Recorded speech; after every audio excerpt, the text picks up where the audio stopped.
Masaya po ba kayo ngayong umaga? Dahil anniversary po natin, di ba? Praise God. Yung kinakabahan talaga ako pag nasa unahan. Praise God. Hallelujah.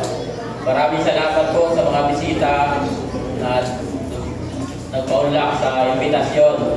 Ang Panginoon po ang siya magpapala sa inyo. Amen? Praise God.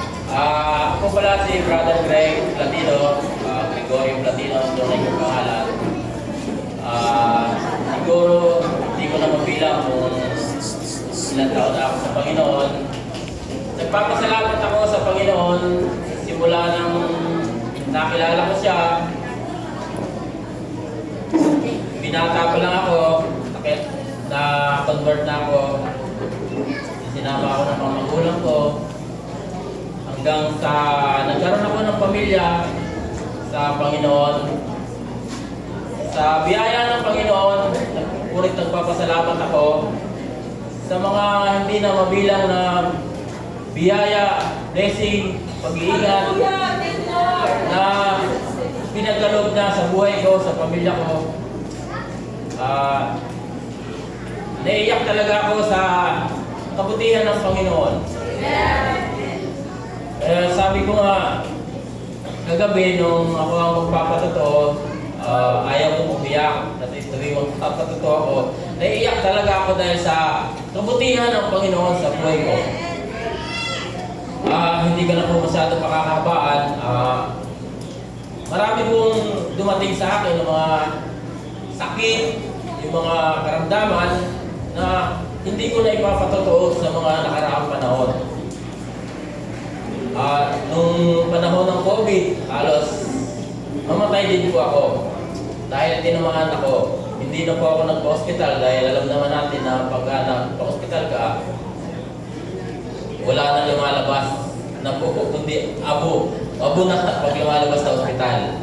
So, yung kapitbahay ko nagsabi na hindi na mabilang yung lumabas na abo sa hospital. So, hindi na ako nagpa-hospital. So, makapasalamat ako sa ating pastora sa maikling conversation that time na pinalakas niya at encourage niya ang aking kalooban at ang pananampalataya. And then, last time mga kapatid, nagkaroon ako ng infection sa sinusitis. So, medyo may amoy na yung mga sipon na lumalabas sa akin.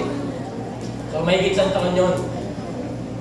Ang lagi ko na lang panalangin sa Panginoon na, Lord, salamat sa kagalingan. Laging gano'n na lang ang sinasabi ko hanggang sa isang umaga, wala na po siya. Gumaling na po yung aking sinusitis. Nagpupulit at papasalamat ako basta i-claim nyo lang sa Panginoon ang kagalingan at ipagkakaloob niya sa atin ang kagalingan. Basta huwag lang po kayong mag-aalinlangan na magagalingin ba ako ng Panginoon? Magagalingin ba ako ng Panginoon? Basta ang pananampalataya po natin sa Panginoon, i-claim natin ang kagalingan. At ang kagalingan po ay matatalo po natin. Tulad ng nangyari sa akin, natamo ko ang kagalingan.